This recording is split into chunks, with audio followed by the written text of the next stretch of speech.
দামি ফোন হাতে থাকার চেয়ে ব্যাংকে দামি ব্যালেন্স থাকা অনেক বেশি স্মার্টনেস। লোক দেখানো বড়লোক হওয়ার চেয়ে সত্যি ধনী হতে শিখুন। আমরা এমন এক অদ্ভুত সময় বাস করছি যেখানে মানুষের সফলতা মাপা হয় তার হাতের মোবাইল বা পরনের জামা কাপড় দিয়ে।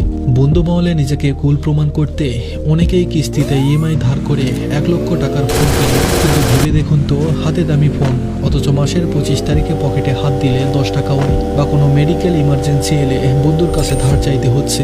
এটা কি স্মার্টনেস নাকি বোকামি? স্মার্টনেস মানে অ্যাপেলের লেটেস্ট মডেল হাতে রাখা। স্মার্টনেস মানে হলো পকেটে এমন একটা ব্যাকআপ রাখা যাতে চাকরি চলে গেলে বা বিপদ এলেও আপনাকে কারো কাছে হাত পাততে না হয়। যে জিনিস কিনলে পকেট থেকে টাকা চলে যায় এবং যার দাম সময়ের সাথে কম তা হলো লাইবিলিটি, আর যা আপনার পকেটে টাকা আনে বা যার দাম বাড়ে তা হলো অ্যাসেস্ট। গরিব মানসিকতার মানুষ লাইবিলিটি বানায় আর ধনী মানসিকতার মানুষ অ্যাসেস্ট বানায়। আপনি কোন দলে?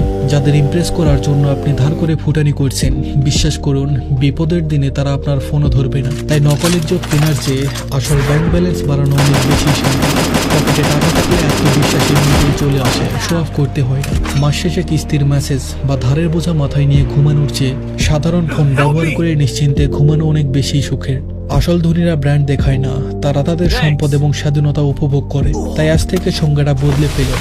লোক দেখানো বড় লোক হওয়ার দৌড় থেকে বেরিয়ে আসুন। ফোনটা একটু পুরোনো মডেলের হলেও সমস্যা নেই, যদি আপনার ভবিষ্যতের ফান্ডটা নতুন এবং শক্তিশালী হয়। মনে রাখবেন, টাকা থাকলে সবাই আপনার বন্ধু হতে চাইবে, কিন্তু টাকা না থাকলে ছায়াও পাশে থাকে না। ধন্যবাদ সবাইকে।